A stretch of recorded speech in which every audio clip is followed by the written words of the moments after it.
life experience. Once I look at how you commit your time, once I do an evaluation on how you spend your time, I can tell you exactly what you're committed to. People that say they have dreams or want to open a business or want to do something differently than what they're now doing, they don't like their jobs, they're unhappy, they're unfulfilled. People who say they want to improve their income level, look at how they spend their time. How they spend their time, the commitment of their time, how they use that will really tell the truth.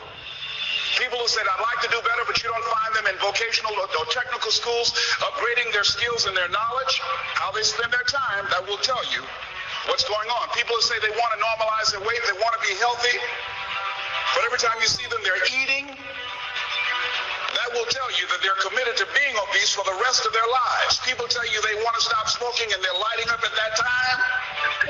Folks that say, I want to stop drinking, and every time you're in their face, they're reeking with alcohol, that will tell you what's going on. Don't have to listen. It shows up in your life in what you do. On the other hand, you can make the commitment to your life that you don't like the results that you have and that you're going to do something about it. See, that power is available to all of us.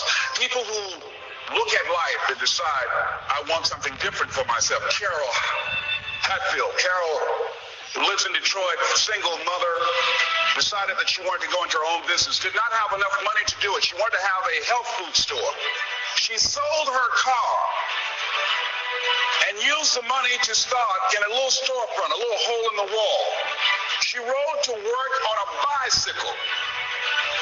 And then when she got enough money, she bought a motor scooter and did that for a long time.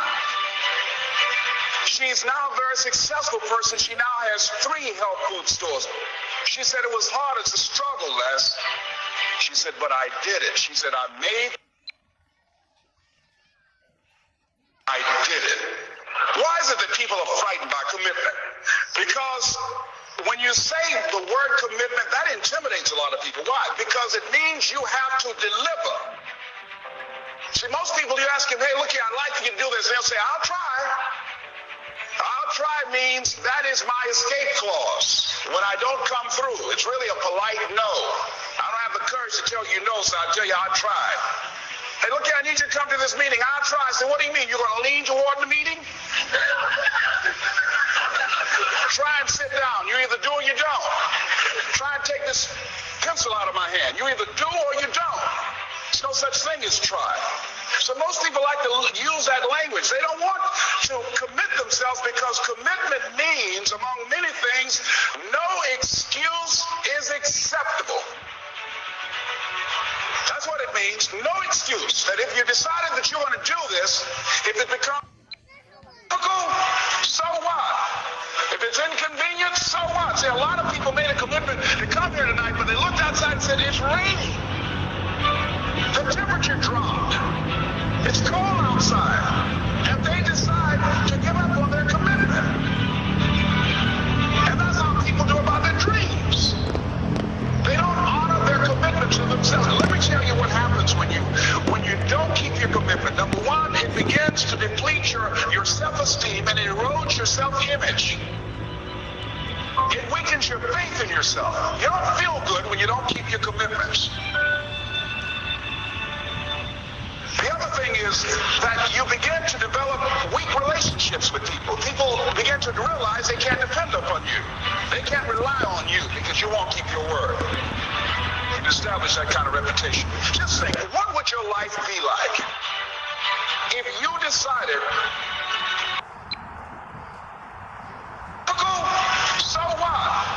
If it's inconvenient, so what? See, a lot of people made a commitment to come here tonight, but they looked outside and said, it's raining. The temperature dropped. It's cold outside. And they decide to give up on their commitment.